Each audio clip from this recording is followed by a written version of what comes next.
兵警官拿着一把2米钢刀逼问面前的男人这把武器的来历。男人话不多说，一脚将其踹飞，接着一个蛮牛冲撞将旁边的守卫撞飞几百米，然后捡起地上的武器对着逃跑的长官嘎嘣就是一枪将其解决。男人名叫泰勒，是一名退伍军人。刚回到家乡的他就发现家乡已经满目疮痍。当他来到母亲的家中时，母亲的房子已经变成了猪圈。从喂猪的村长口中得知，他的母亲在1年前就因病去世，而他的弟弟也因为袭警被法官处以绞刑。泰勒听完当场就愣在了原地。就在此时，一个女人走了过来。村长见到女人后，立马吓得迅速逃离了此地。而走来的这个女人正是泰勒的弟媳。从弟媳的口中得知，1年前当地的大地主跟警方勾结，强拆了他们家的房子。弟弟拼命反抗，与警察发生冲突，捅伤1人，最终被法官判处绞刑。母亲也因为无家可归，感染了瘟疫，病死在了野外。而喂猪的村长也是地主的手下。好在弟媳带着3个孩子找到一间破旧的房子，这才勉强活了下来。得知一切的泰勒并没有多说什么，因为他知道自己根本没法和地主高官对抗。他拿出身上的干粮，让弟媳的全家吃了顿饱饭，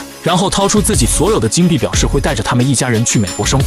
第2天一早，泰勒拜祭完母亲后，刚回到家门口，就发现一群警察围在了弟媳的房前，他们准备要将房顶拆掉。泰勒见状，刚想上前阻止，下一秒就被一个闷棍打倒在地，然后将他死死按在地上，动弹不得。弟媳听到动静，也带着孩子走了出来。年轻气盛的侄子直接一刀刺向了警察，结果却被乱枪打死。泰勒愤怒地看着这一切，却无能为力。最后，他也因妨碍执法被带到了警局。局长不但没收了他的武器和佩刀，还满嘴脏话的辱骂泰勒，这可把泰勒给惹怒了，直接一脚就将钢刀踹进了局长嘴里，然后快速上前撞倒旁边的警员，顺势一头将对方撞晕，接着立马捡起地上的枪，将逃跑的局长送去了西北。此时外面的警员也赶了过来，泰勒迅速抓起地上的警员当作盾牌，再侧身躲过一颗子弹，捡起自己的军刀开始收割卡拉米。面对这群为虎作伥的警察，泰勒丝毫没有手软，凭借着强壮的身体和丰富的战斗经验，3分钟不到就将这帮家伙全部送去领了盒饭。最后一把火烧掉了整个警局，扬长而去。回到家的泰勒发现弟媳的房子已被拆掉，当他推门而入时，弟媳跟孩子们早已被活活冻死。看着蜷缩在墙角的尸体，泰勒心中怒不可遏，心中暗暗发誓一定要让这帮人渣血染半边天。这个男人刚回到家中，就发现家人早已被活活冻死，男人眼中燃起了不可遏制的怒火，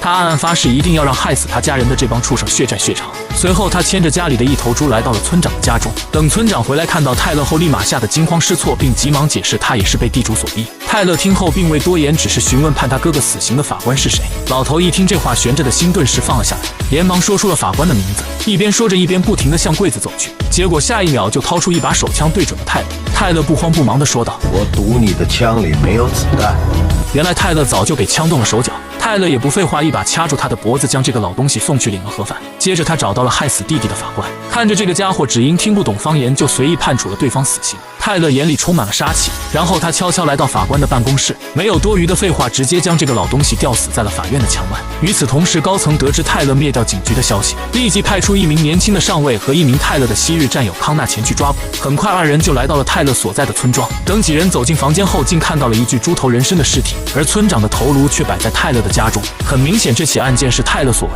通过一旁的居民得知，当地的地主强拆了泰勒家的房子，迫使他的家人全都被活活冻死。这一切肯定是泰勒的复仇计划。与此同时，泰勒也来到地主的一处粮仓，找到了地主的管家。话不多说，上去就是一拳逼问出了地主平时不在这里，而是住在城里的庄园之内。而得到答案的泰勒并未手软，直接将其抹杀。正当泰勒打算离开之时，却看到上尉等人也追到了这里。泰勒不慌不忙举起长枪，直接打死了上尉的坐骑。上尉吓得急忙躲在了马后。康纳见状，偷偷来到门前准备偷袭，结果大门被泰勒一脚踹开，摔在了地上。接着泰勒骑着马走了出来。面对昔日的战友，泰勒并没有扣动扳机。此时一旁的小兵用枪对准了泰勒，但看到泰勒那强大的气场，吓得呆在原地不敢动弹。泰勒趁着所有人愣神的功夫，骑着快马扬长而去。抓捕失败让年轻的上尉愤怒至极，但他已经猜到泰勒下一个目标一定是地主，于是便连夜赶路前往地主城里的家中，准备在那里提前布下陷阱，将泰勒抓捕归案。隔天一早，几人便来到了地主的豪宅，并告知了地主泰勒的复仇计划。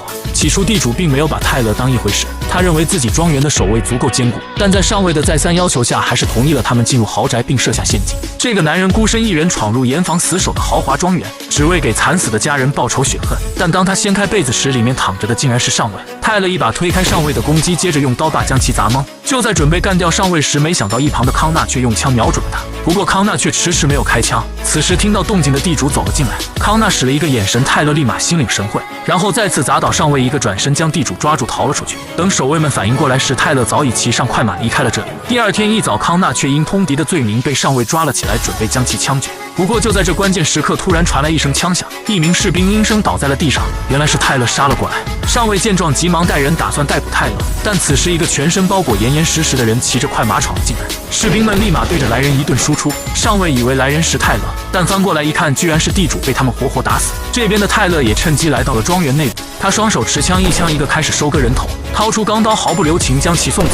在解决掉屋内的几个士兵后，又立马来到2楼，然后一枪解决了守在大门的士兵。难民见状，立马冲进庄园开始抢夺粮食，但泰勒也因此暴露了位置。上尉刚想上膛偷袭，就被泰勒直接打中了肩膀。就在泰勒装弹之时，一名警察出现在门口，打中了他。泰勒掏出钢刀与对方展开了激烈的搏斗，有伤在身的泰勒明显不敌对方，没一会功夫就被这个家伙推出窗外，掉进了马棚之中。双方在马棚里继续战斗，眼疾手快的泰勒趁机将对方抵在了墙角，然后利用强大的臂力直接将其送去领了盒饭。就在泰勒刚想离开时，又有2名小咖拉冲了过来，眼看泰勒就要死在这2个家伙的枪下时，突然康纳骑马冲了进来，3秒钟不到，2名小弟含泪告别了地球。然而2人刚骑马跑出门外，不料上尉竟出现在身后，一枪击中了强哥的腰子。愤怒的康纳立马举枪射击，但却没了子弹，于是便不再理会上尉，带着泰勒逃离了这里。直到2人走远，上尉这才瘫倒在地。2人来到野外后，泰勒也迎来了生命的终点。他临死前嘱咐康纳 Don't fight them.